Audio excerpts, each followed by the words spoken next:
युवा शक्ति सेवा संस्थान ने उप चेयरमैन पद के लिए अपने प्रत्याशी इशरत बानो के नाम का किया औपचारिक घोषणा। रामजी सिंह मांगेंगे जनता से वोट। बक्सर नगर परिषद चुनाव की सरगर्मियां तेज हो गई है। इस कड़ी में बीते दिन गोयल धर्मशाला में युवा शक्ति सेवा संस्थान के संयोजक रामजी सिंह की अध्यक्षता में एक बैठक हुई, जिसमें संस्थान की ओर से नगर परिषद उप चेयरमैन पद के लिए अपने प्रत्याशी की औपचारिक घोषणा कर दी गई। इस दौरान रामजी सिंह ने बताया कि नगर परिषद के चुनाव में उप चेयरमैन पद के लिए संगठन के अध्यक्ष शराफत हुसैन की पत्नी इशरत बानो को युवा शक्ति सेवा संस्थान ने अपना उम्मीदवार बनाकर गुपचुप तरीके से नामांकन दाखिल कराया था, ताकि समीक्षा के दौरान उनका नामांकन पत्र रद्द न किया जाए। अब जब इशरत बानो का नामांकन वैध हो चुका है तो युवा शक्ति की ओर से चुनाव की बिगुल फूंक दी गई है। बताया जा रहा है कि शराफत हुसैन युवा शक्ति सेवा संस्थान के समर्पित कार्यकर्ता के रूप में रामजी सिंह के साथ विगत 15 सालों से जन सेवा के कार्यों में लगे हुए थे। कोरोना काल में भी निःशुल्क एम्बुलेंस सेवा को संचालित करने अथवा ब्लड डोनेशन, राशन वितरण आदि सामाजिक कार्यों में अग्रणी भूमिका निभाई थी। चुनाव की तैयारी जोरों शोरों से चल रही है। युवा शक्ति ने अपना उम्मीदवार उप चेयरमैन के रूप में अपना उम्मीदवार उतारा है। आज उसकी विधिवत घोषणा हुई है। आज घोषणा इसलिए किया गया है कि कुछ हम लोग गुपचुप तरीके से यह नामांकन करवाए थे, ताकि कुछ हिंट हम लोग को मिला था, उससे बचने के लिए हम लोग गुपचुप तरीके से आज नामांकन स्क्रूटिनी वगैरह हो गई। अब पूरी युवा शक्ति की टीम लग जाएगी। हम लोग आम जनता से यह अपील करेंगे कि बहुत बताने की ज़रूरत नहीं कि युवा शक्ति का काम क्या रहा है शहर में। पहली बार यह मौका मिला है कि आम जनता, शहर की आम जनता कैरेक्टर सर्टिफिकेट बांटेगी। इसके पहले वार्ड सदस्य चुनते थे चेयरमैन, उप चेयरमैन।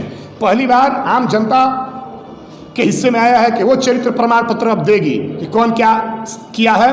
बहुत लोग इस समर में आएंगे मैदान में, हमें उन पर कोई तंज नहीं करना है, तंज नहीं कसना है। हम लोग अपनी बात को रखेंगे और आम जनता से मात्र यह हम अपील करते हैं कि आप वार्ड में किसी को दें। चेयरमैन आप अपने मन से जो मन में आए सोचिए, चुनिए, लेकिन एक जनप्रतिनिधि नगर परिषद में मेरा बैठना चाहिए कि जनता की समस्या को लेकर जब मैं सड़क पर संघर्ष करूं तो मेरा एक प्रत्याशी सदन में आवाज़ उठाने वाला हो, जो लिखित रूप से, अगर सब नगर परिषद में जो पहले से होता आ रहा है भ्रष्टाचार का अगर नंगा नाच होगा तो हमारा एक प्रत्याशी हो, जो बात हम सड़क पर रखें वो लिखित रूप से नगर विकास मंत्रालय और उच्च अधिकारियों तक रखने के लिए हमारा एक प्रत्याशी चाहिए। और वहीं आम जनता से हम लोग यह अपील करते हैं। प्रत्याशी कौन है? हमारे प्रत्याशी हम लोग गैर राजनीतिक व्यक्ति को, शहर के जो एक व्यवसायी हैं, पप्पू जी हैं, सब लोग जानता है बक्सर शहर में सबसे ज़्यादा रक्तदाता है, सबसे ज़्यादा रक्तदान करने वाले इन्हीं के छोटे भाई, इन्हीं को सीख के हम लोग सामाजिक जीवन में आए। इन्हीं के छोटे भाई जो 10 वर्षों से, चाहे कोरोना काल हो और चाहे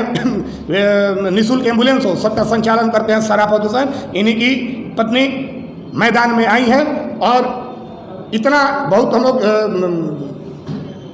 शब्द नहीं बोलेंगे कि हम लोग व्यवस्था को बदल देंगे, सुधार देंगे, झूठ नहीं बोलेंगे, कहेंगे उतना कि कथन करने में अंतर न हो। इतना मैं वादा करता हूं कि हमारा जनप्रतिनिधि चुनाव जब जीतेगा और कुर्सी में बैठेगा, उसके बाद अगर नगर परिषद में जो अब तक होता आ रहा है कि जन्म प्रमाण पत्र, मृत्यु प्रमाण पत्र के लिए लोग दौड़ाते हैं, महीनों 2-2 हज़ार रुपया लगता है, अगर हमारे आने के बाद भी अगर ये सिस्टम रहा तो इस्तीफा हमारा प्रत्याशी दे देगा। कितना उम्मीद रखते हैं कि जनता आपका साथ देगी चुनाव में? जनता के कहने पे देखिए, आज पहली यह मीटिंग है ना, आप थे, हम लोग किसी से कुछ बोले, पैसा इतना आया। और जिस दिन आज हम लोग घोषणा की है, सबको, पूरे शहर को पता हो जाएगा कि हम लोग को 1 रुपया नहीं है, लेकिन पैसे की कमी नहीं होगी, व्यवस्था की कमी नहीं होगी। बक्सर शहर विकल्प तलाश रहा था। हम लोग तो सरेंडर, आज से 4 दिन पहले वीडियो के माध्यम से हम सरेंडर कर दिए थे, कोई तैयार हो ही नहीं रहा था। फिर मीटिंग हुई व्यवसायियों की, 3 मीटिंग हुई। 16 को जब मीटिंग हुई, उस दिन विकलांग कार्यालय पर सारे शहर के व्यवसायी प्रमुख, और उस दिन बहुत प्रयास करने के बाद हम लोग तैयार किए हैं, क्योंकि जो अपने से चुनाव लड़ रहा है वो चोरी करेगा।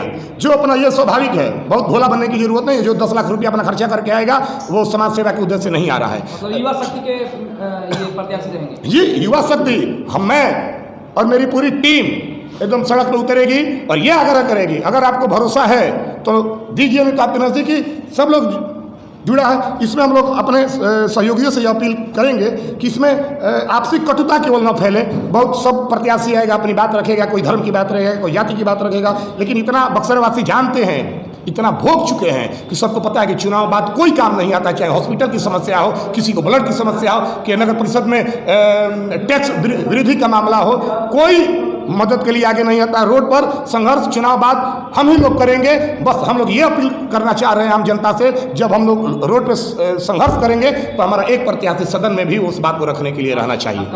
रामजी सिंह।